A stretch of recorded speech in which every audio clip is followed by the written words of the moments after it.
Welcome everybody to the Chess Lab. So today I'm on chess.com. I want to play some chess games, 15 plus 10, and share my thinking process with you guys. Now, I hate playing online because everyone is a cheater, but still the goal here is to share the thought process more than winning games necessarily. Yeah, this is bullshit. This is absolute bullshit. But I'll try to stay calm and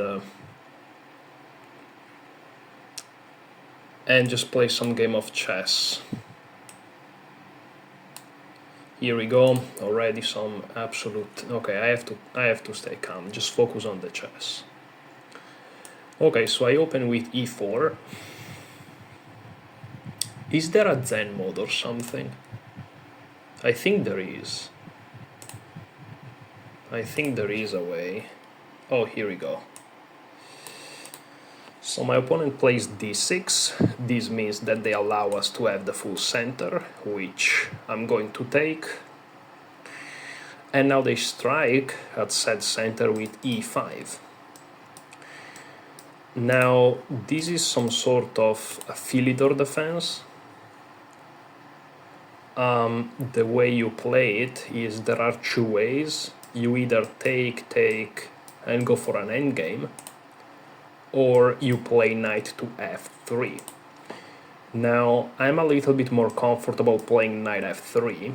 However, to make this educational both for you and for me, I'm going to take, and I'm gonna go for this endgame, which I assume that if my opponent tried to go for this, he knows better than I do.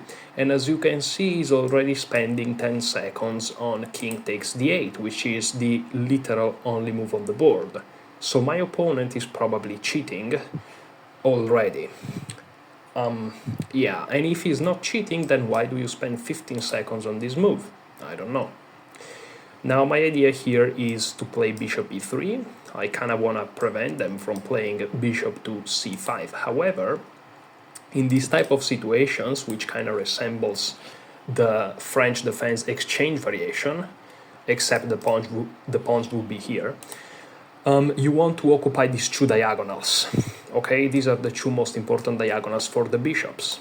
So ideally, you want to put a bishop on e3, and you want to put a bishop on c4.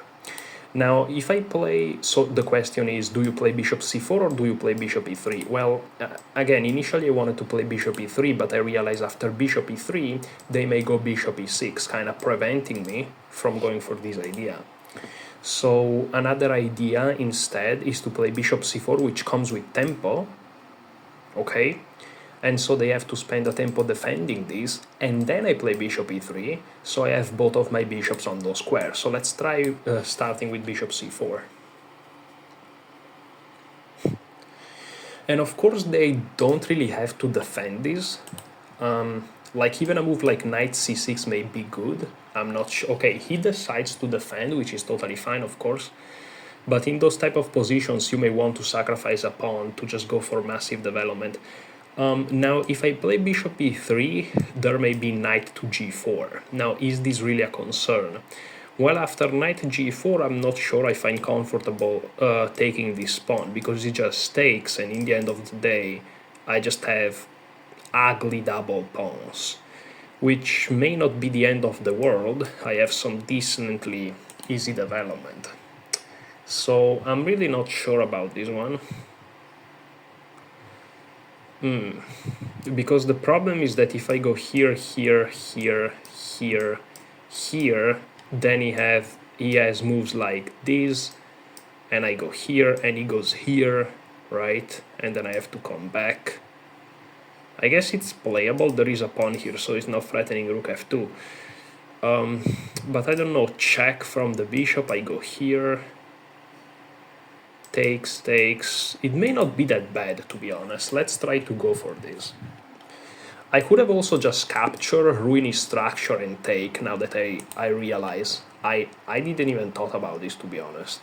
I was so focused on the positional aspect that I completely ignored the fact that I can just do that. and now he's just left with horrible structure. However, the position is slightly open, and he can claim compensation for the bishop pair. So as you can see here, I'm trying to bring your attention to the fact that chess is not bifaceted. I don't even know if this is a word in English, but I mean is multifaceted, right? Is not like 1 and 0. Oh, if you take here and then take here, he has ruined structure, you are up a pawn, you are definitely better, you are winning. It's not so easy. It's probably that easy when you are on a lower level, but the higher you go, the most you have to realize that every move, every decision in chess really have some meaningful positive aspects and negative aspects. So this is very, very important. Okay, so now the situation has changed. My opponent plays knight c6, and this can completely, again, modify what we have been saying so far. So here they are developing a knight, they are supporting this e5 square, and yeah, they may want to go here to b4 to put pressure on this c2 pawn, which is of course a possibility. They still have opened the chance to play knight to g4. So overall this makes things a little bit complicated for us here. Now, what can we do in this situation? Well, I think that a move that comes to mind is definitely knight c3. Knight c3 is a move that comes to mind because I want to play long castle, and this comes with check, so I'm making my king safe with check. After knight c3, of course, you have to look at for the obvious moves, like for example an annoying pin, threatening to ruin your structure, but after the castle, this is with check, and then you can just move the knight. So I wouldn't say that's such a big of a problem at all, quite the opposite actually. From here I'm also defending the bishop. In case of knight here I may even consider giving it away, and my structure is not ruined, the rook is here, so no bishop d2. Also my king will be here. But okay, after knight c3, what can they play? They can play knight to b4. It looks scary, right? It attacks c2, but again, this is just a paper tiger because you castle with check, and then you are gonna play a3, winning a tempo on this knight, and also controlling the important b4 square, so bishop b4 is no longer available. And remember, this bishop, thanks to us bringing our own to e3, doesn't find easy development squares, so that's very nice. And after knight c3, if they go here, check, and bishop to e6, there is this. And knight takes doesn't work. Again, those two diagonals are very important, I told you for a reason. And this is something that I learned from a course about the French defense opening from the black side, so yeah, the more you know.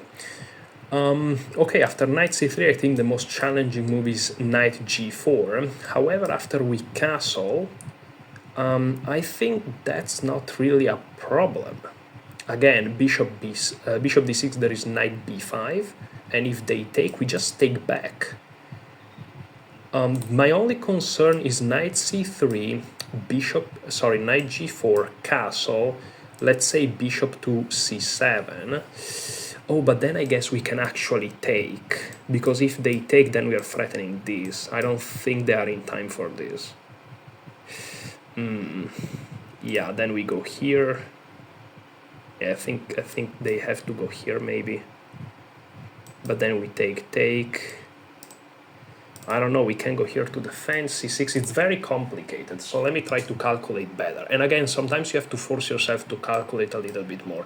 So knight c3, knight g4, check, bishop to d7.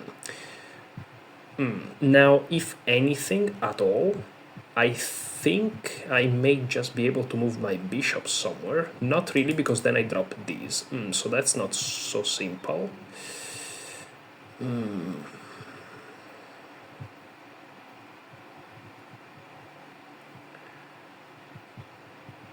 Take, bishop here, targeting my pawn, which will come with check, by the way. Then I go here, they take with check, I move here, they defend, and in that position, what do I have?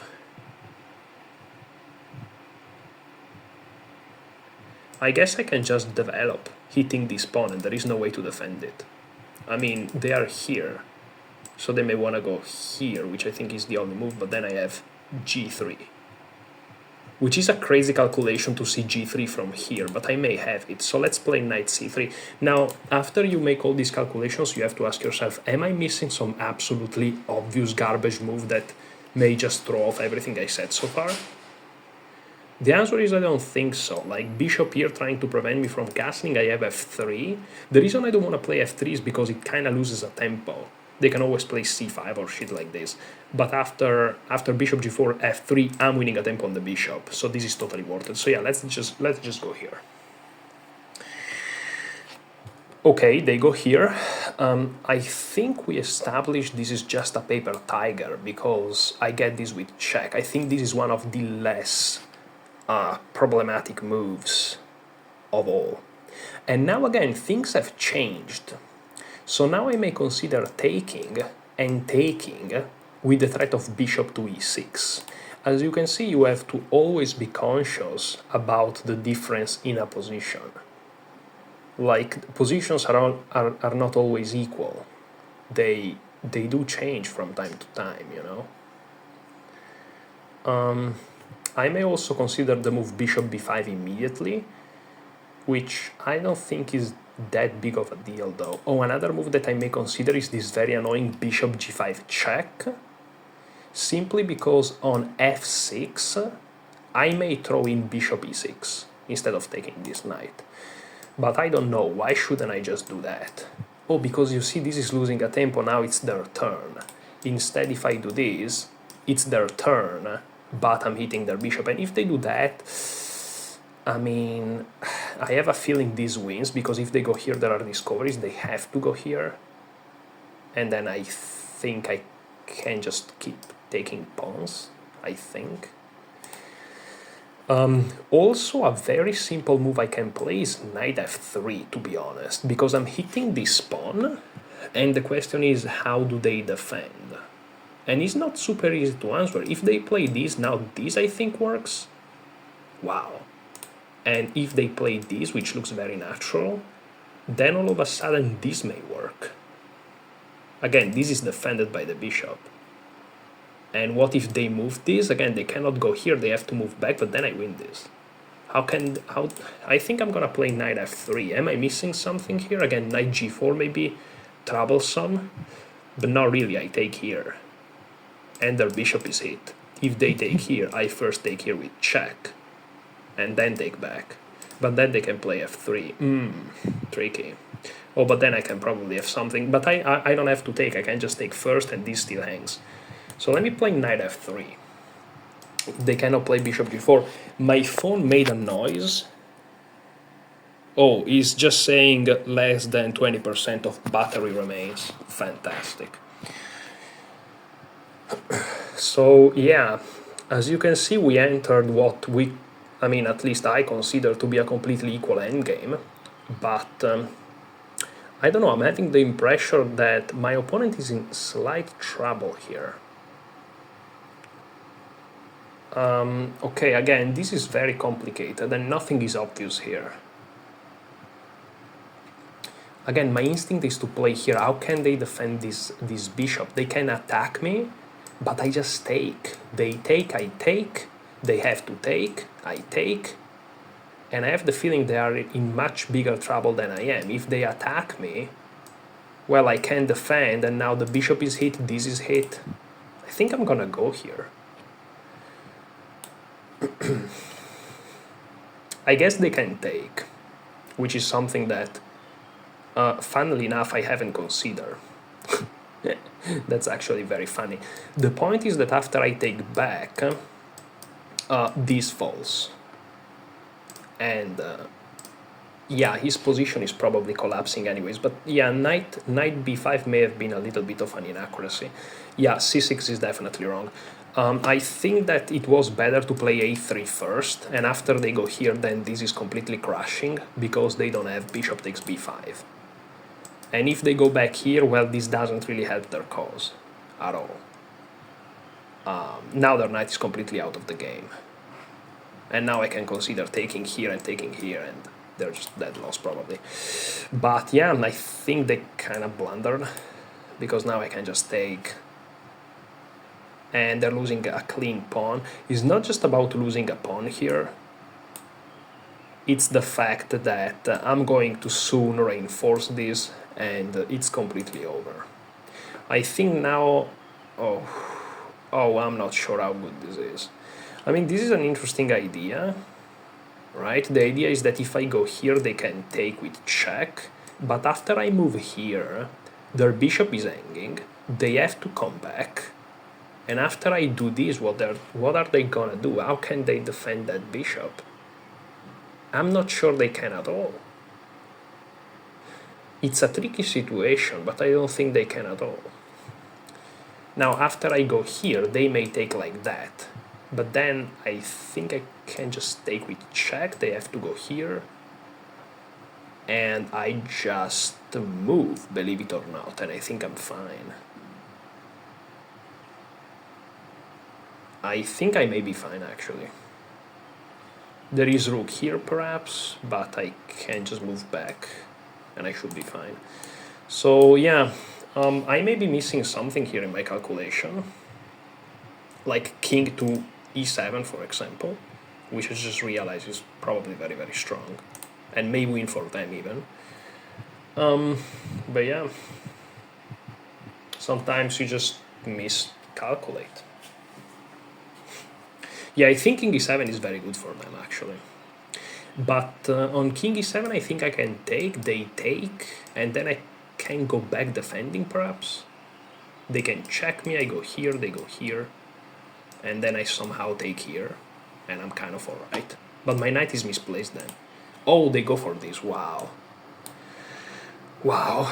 The problem is, if they do this now, I think take, take, take, and I'm hitting the knight, which is the defender of the rook.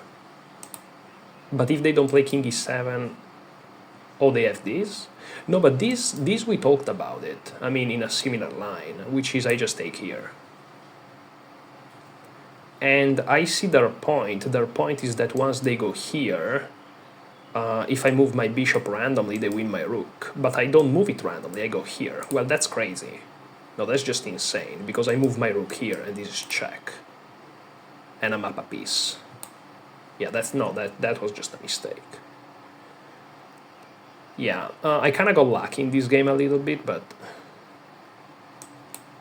I guess that's life. Okay. So now this knight is slightly out of squares. I could take here, of course. Does this advantage me? This knight is not going anywhere, though. Or is going here? No, not really. Why not improving my rook, taking control over the open file, preventing knight d3? You have to look out for your opponent active ideas. This is one idea, so why not preventing both? This is not possible now. This knight is doing really nothing active here. This pawn is hanging, by the way, but I don't think taking a pawn right there is a priority. So here, if you find yourself in a situation like this, you are up a piece, you are winning, just activate your last piece, prevent your opponent main counterplay, right? And if anything, just activate your pieces. I was very lucky that this move also prevents my opponent main counterplay, but if that's not the case for you in your positions, just activate your pieces, bro. Yeah, here we go. Now it goes for the exchange, but this doesn't quite work. If this pawn wasn't here, bishop b6 would win on the spot, but, I mean, I'm already winning, but here, unfortunately, I think I have to just accept my fate and just take here. And he really has nothing.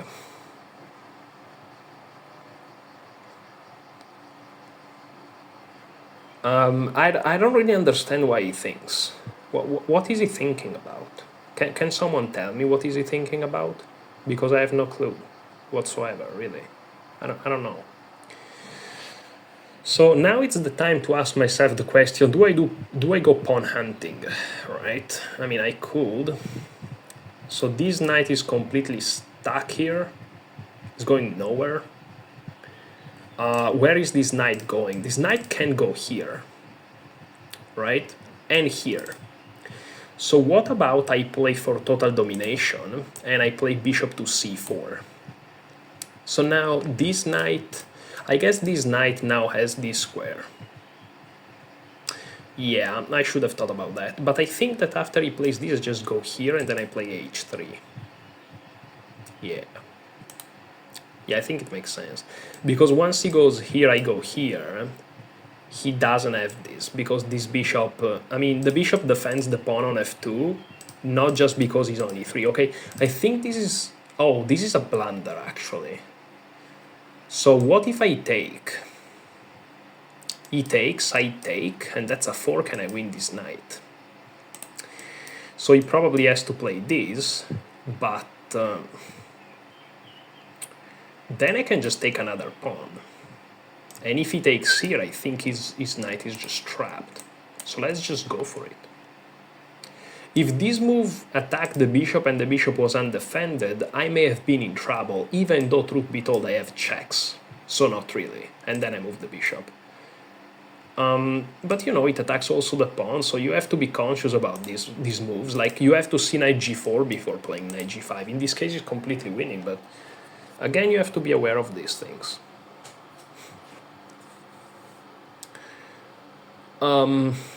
Yeah, okay, he actually resigned. Wow, maybe a little bit premature, but he resigned, so I'll take it, of course. Now, I want to analyze this, not review it though, I just want to analyze it. So, I want to go over this together with you guys a little bit. So, as you can see, this guy was rated 500, but again, full of cheaters. Full of, you know, this is an Indian guy, so you never know their rating. But it's full of cheaters, this website, so ratings are irrelevant. This guy may be a 3500. He's not, of course, because I won, but you know what I mean. So again, this is hopefully a showcase to you that you don't have to be afraid necessarily of going into an endgame. Right? Here you may say, okay, of course I want to play something solid like knight f3 or knight c3 or something. I'm looking at the engine here, I don't know why knight c3 is a decent move. Maybe they don't have bishop before, you just activate the knight. But okay, you may say I want to play knight f3. I saw the Morphy game. I think there is a Morphy game that goes something along those lines. A game at the opera, if I'm not mistaken, but I may be wrong. And I'm not being ironic. I'm not the kind of guy that memorizes games from 200 years ago, even though everyone does it. But okay, here I just decided to take. Again, hopefully showing that going into an endgame, even if you're playing with the white pieces, is not necessarily bad. And here again, I want to try to make this very educational. So let's try to duplicate this. The reason I duplicate is because if you make a variation, the screen comes lighter and then it stays lighter, and I don't like that. I guess I can reload the page. Oh yeah, I can just reload the page. So if we invert and we look at e4, e6, oh, it doesn't even become lighter, that's great. d4, d5, this is the French defense, of course, from the black side. Takes. Here basically I have this course on the French defense, and the author, which is a strong international master, he says in the French defense, yes, it may be, you know, symmetrical and everyone think it's very equal, and he's talking from the black side, by the way, so it's even more relevant. But in reality, he says there are some nuances that if both players know them, of course it's equal, but if you are the one that knows those nuances and your opponent doesn't, you may have an edge, right? Meaning an unfair advantage in a way. So bishop d3, right, is the main move in the French, but why? And I think there is also a Caro-Kann exchange variation when bishop d3 is the main line. Let's actually try to get it on the board. So c6, d4, d5, takes. Yeah, here there is c4, of course, which is the Panov attack, but the exchange Caro is characterized by the move bishop d3. And here black is kind of struggling to actually equalize. Of course, it's super theorized, and black can equalize, like objectively speaking, if he knows the right moves and all that. But still, it's considered more challenging than the exchange French. And the reason is, again, if we go into the exchange French, here the key aspect is that these two pawns are the critical pawn structure in this position, right? And the way you play about it, the way you develop your pieces, is you want to have control of these two diagonals here. There is no direction. Whoever takes it has a good game. These are the two most important diagonals, right? I don't really know how to explain it very well, but basically in the central squares, like this diagonal is a little bit, is a little bit more inferior, right? It's like, it's a little bit short. The longest diagonals you have are these and these, right? Now, of course, the longest diagonals are these and these, but you cannot occupy them in either direction because there are those two pawns, and it's very easy for both players to just make it impossible for you to challenge this diagonal. Like, imagine White doing this, just biting on granite, as they say. Instead, those two diagonals are open. Again, it doesn't really matter the direction. And so in the French defense, the way you want to develop after bishop to d3 and bishop to d6 is, from the black's perspective especially, but also from the white perspective, is to play knight e7, not knight f3. And you may say, why? Let's say that white plays knight f3. It may not be the most precise move ever. Maybe knight e2 is even more precise. But the way you want to develop is knight e7. And you may say, why is that? Well, because let's say after castle, you want to play this move bishop to f5. Now, playing bishop f5 immediately may be a little bit bad, because after take, take, check, it's a little bit annoying. So after they castle, you may want to castle first. And here I think the main move goes like bishop g5. You play f6 even, because you really want to get in bishop f5. And okay, but let's say that white plays a little bit more passive. You just play bishop f5. This is just to exemplify a little bit better. And here you have equalized, basically. As you can see, 0-1 is 0, basically, right? You have equalized. And it's as simple as that. So, for example, I'm just looking at the engine line here, bishop g5. Now, again, playing bishop g5 immediately was more precise, because at least white gets you to play f6, which is not a problem, but, it's something. And okay, here it actually transposes, but you can play bishop takes d3 at this point. And after queen takes d3, you have many moves. You can play c6, you can play whatever you want. Like, let's say c6 to just consolidate everything. Here you're gonna develop naturally. You can always play f6 if anything. You can always play these moves, and you are just fine. Again, you are controlling this diagonal. They can of course challenge you, but if everything gets traded off, it's equal. And remember, objectively speaking, black is playing for equality, and this is just very nice. So yeah, but let's go back. So e4 d6, right? This is what my opponent did. Let me flip the board because I was playing with white pieces. I played d4, he played e5, take, take, and now as you can see, we find ourselves in a after the exchange, we find ourselves in a relatively similar situation. Again, there are these two pawns in the center, and again, it's about the structure.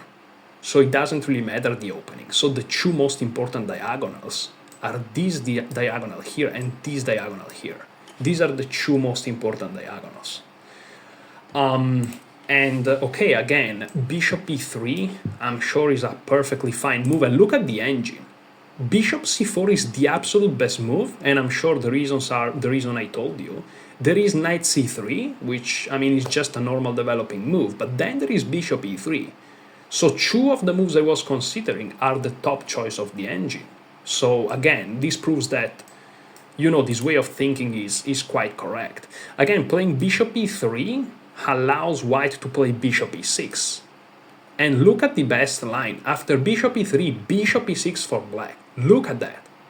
By playing bishop to c4 instead, well, you are forcing them to play something a little bit awkward. And then, again, the engine here is really keen on playing knight c3. But humanly speaking, I think that bishop e3 is just a little bit more sensible because of said reasons.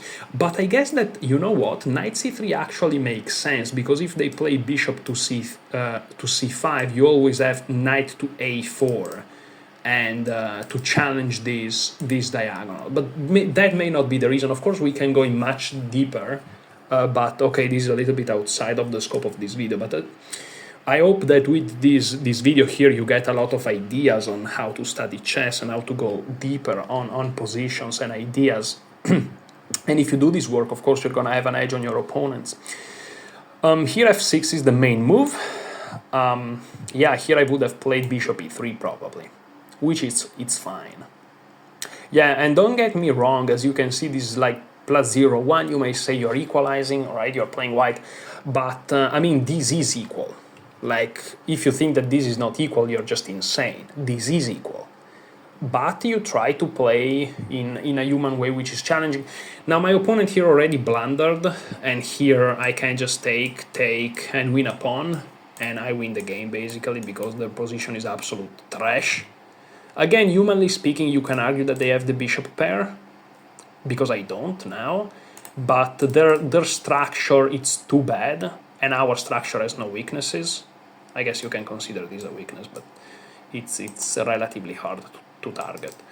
And we are up a pawn, so this is just winning. It's just winning. However, I missed that, believe it or not, and I just play bishop e3. And now it's just equal. They play knight c6. Again, going for this once again is completely fine. But here I decided to play knight c3. And despite not playing perfect chess, as you can see, the engine is like, yeah, white now starts to be more than just slightly better. And here he played knight b4, which is just a mistake. Here long castle, and yeah, white is already winning, and we are only on move 8. Now, of course, this is a 500 rated player, but you know, when you play the most challenging moves, that's when you really put them on the spot. Like, if you don't play the most challenging moves, like here, if you just play something like, I don't know, knight e2, knight f3, something really passive, they are just gonna develop in the way we want it to develop, and then all of a sudden they are the one controlling the whole board. But since you're playing with the white pieces, you have this advantage, you are the one controlling it. So, okay, so again, they went knight h6, which is already a mistake. But I'm actually happy I played bishop e3, because so you can see, like, even if you miss some tactics, but your strategy is on point, you can still have a nice game, right? And here, okay, knight to f3 is decent, I guess. They played bishop to d6, and here I think that knight b5 is a little bit of an inaccuracy, but we'll see what the engine thinks. No, it's actually fine. It's actually fine. They played f6 though, which is of course wrong. What if they take here though? Bishop takes b5, takes, king b1, goes back. Yeah, I just take here. I think I saw this. Yeah, I think I did saw it. Yeah. Okay. I mean, I missed bishop takes b5, but here, once I realized bishop b5 was an option, I saw knight takes c5. Which is not good, of course, but still. But again, it comes down to, if you have the strategy on point, it's very hard that there are meaningful tactics for the opponent. With f6, he blundered like in a definitive way, because here I just take, and it's just a completely winning position. Okay, here maybe I played a little bit too crazy, but maybe not. Bishop to e6, let's say the verdict is decent, I guess. Yeah, it's decent. This is definitely a mistake. Yeah, better was to play king e7, as you can see. And, oh, it's actually an interesting variation. Let's go into it. So after king e7, takes, and I saw that this pawn was hanging, but in my mind I just wanted to go here. But I guess you can just take. And and just really call it a day. Oh, because you are... Oh, the knight is hanging. That's why. Oh, I missed the fact that the knight is just hanging. Oh, unbelievable. I probably would have gone here for real. But, well, once you are in that position, you think about it, right? But taking here, it's a problem. This falls, and then you just double up. Like, for example, takes, rook h to d1. Yeah, as you can see, like, the position is just very, very critical, very difficult to play for black. I'm happy to show you all these variations because it shows you that you may see a move, you don't like it, you think it's a blunder, but again, chess is so multifaceted. Every move, there are many implications behind it. Don't just look at a move that visually seems wrong or weird and you go like, oh, that's a mistake, oh, that's a great move. It's usually much more balanced. Usually. There are some exceptions, of course. So rook takes c2 check, you move. And here is just completely lost. Yeah, here he went here. If he went here, I would have went here. Oh, I guess you have this because the knight is under attack, but yeah, as you can see, bishop h3. Yeah, these are moves that you have to see, though. Very important, you see them. Why not here or here? Because the knight just takes it. Even if, like, for example, just to make you understand, even if I go here, that's wrong, because takes. And after you take, you lose the rook. Now, again, in this very specific position, you get away with it because you have this, and not only the knight is under attack, but also this is threatened. So in this very, very peculiar situation, like for example, after knight takes, rook takes, the knight is hanging, but also this is threatened. So in this very specific situation, that's why the engine is recommending king d7, and you're just up a piece, right? But these are very complex tactics. Strategically speaking, once they go here, you want to go here. Like, it's just a pure mere coincidence that bishop f5 survives for you. It's actually extremely lucky. But 9 times out of 10 it would probably be wrong. But okay, here you can play whatever. I'm curious about... No, bishop g4, I guess, it just loses a piece. Yeah, because takes, but still there is a fork even here. The problem is that the knight doesn't have to take or anything. It's just you can go here, defend from this, and now the knight is not tanking or anything. But I guess, yeah, it's completely winning no matter what. But again, you want to play as principled as possible. But my opponent went here. And now I check, and he cannot capture the cause of the check. This is a tricky position for beginners, but not only beginners. So I want to spend a little bit a second on this. Like, I guess I want to do this now. Like, here you may get confused. Like, do you play this? Do you play this? What do you do? Help me. Well, you have to realize that is not the rook the star of this position, is the bishop. This is super important.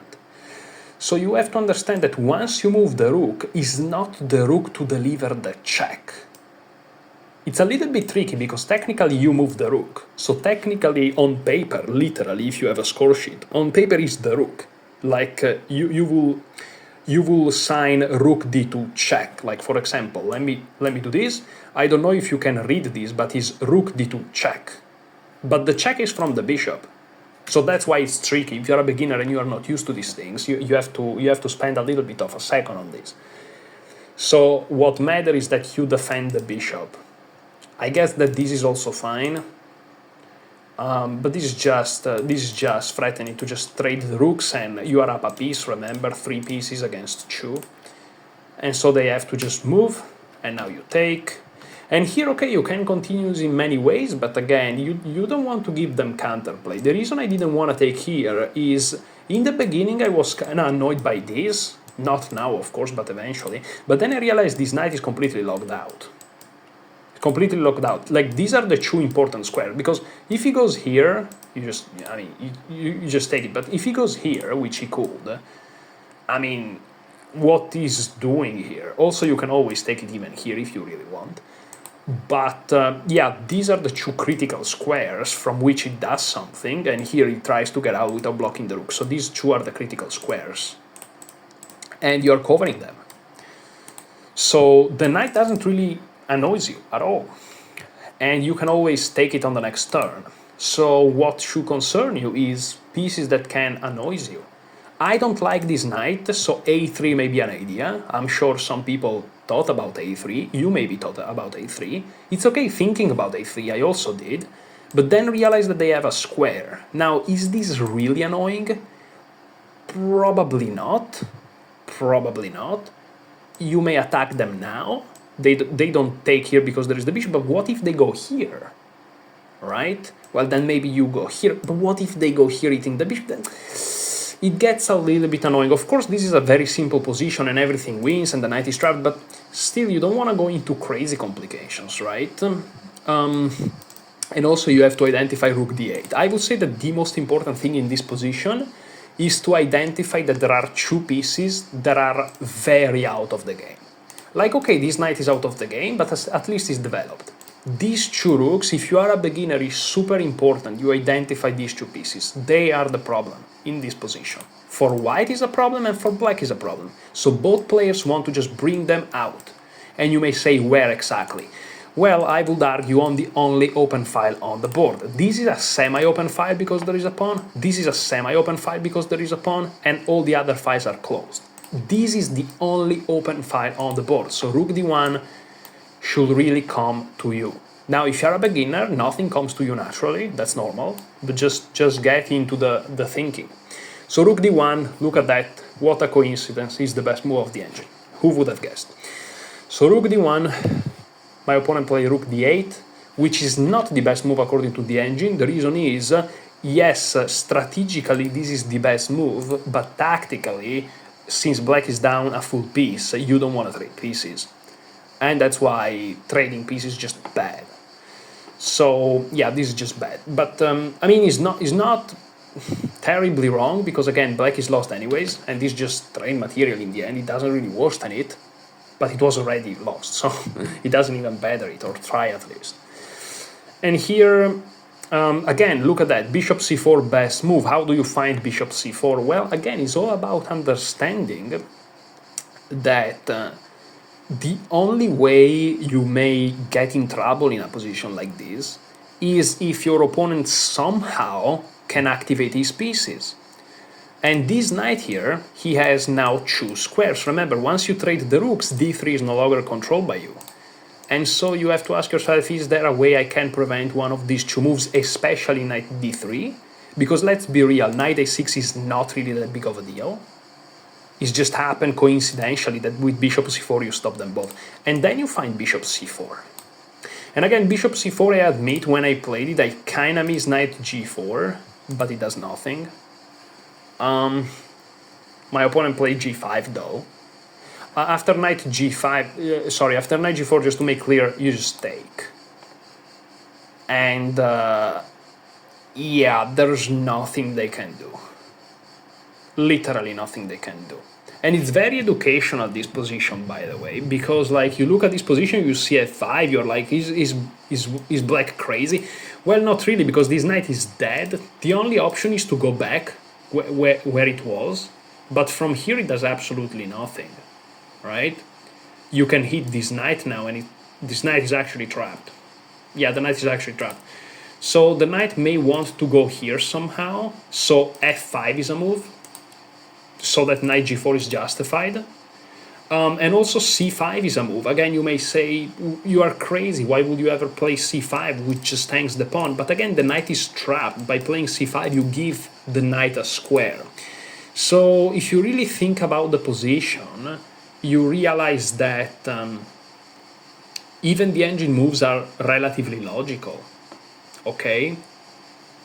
For example, I'm also looking at king c7. King c7, I have some nasty ideas, like if a3, there may be this, and if you take, you lose the bishop, and if you go back, well, then all of a sudden knight a6 is available. And again, I know this is a little bit of a speculation, because black's completely lost and we are completely winning, but I think it's still useful to think about these things. Even for me, I'm rated the 1953 FIDE, and probably on this website I will be able to reach 2000. But still, it's useful for me to think about these things. So I imagine that if you are lower rated than that, it's definitely useful for you too. But okay, the game ended very quickly, g5, and again here you have to be tactically aware. Again, I want to really hammer the point home. You win by playing anything here. You play whatever you win. Like king a1 is winning. Literally. Be careful because you can still throw it away. In this case, no, but you know what I mean. But even king a1 is winning, probably the worst move on the position. Well, the worst move on the position is probably bishop b6 or something, but you know what I mean. But yeah, here you just have a tactic. The opponent resigned. I mean, as you can see, could have tried to keep going with knight g4, but yeah, here you can just even go back. I would have probably captured here. If he takes here, there are ideas of playing f3 and the knight is trapped, right? Which is pretty funny. They cannot go here because of this, which I saw. Very important that you see this. But yeah, after knight takes, he resign. So okay, that was the game. Let me know if you like this type of videos. I think that I may want to do more in the future because I think this video may actually be useful to some people. Lately I've spent some time looking at content online. Is absolute trash. Like this is a little bit of on a tangent. Most people already left the video, so it doesn't matter. But like YouTube chess is basically drama every day. Like unfortunately, the algorithm pushes videos that get watched more, right? I mean, unfortunately, is a good thing, but the problem is that 99% of those videos are about Hans Niemann and Magnus Carlsen, which, I mean, it's a cool story, right? You can read a story on a book, or you can follow that story. I'm not even judging. Like it's fun, it's interesting, whatever. But when it comes to being educational, chess-wise, is not, of course. And I think it kind of overshadows a little bit on YouTube videos that may be more educational for you. So if you happen to follow this channel, hopefully you find these videos a little bit of an oasis into all this craziness. So thanks so much for watching, and yeah, enjoy your chess.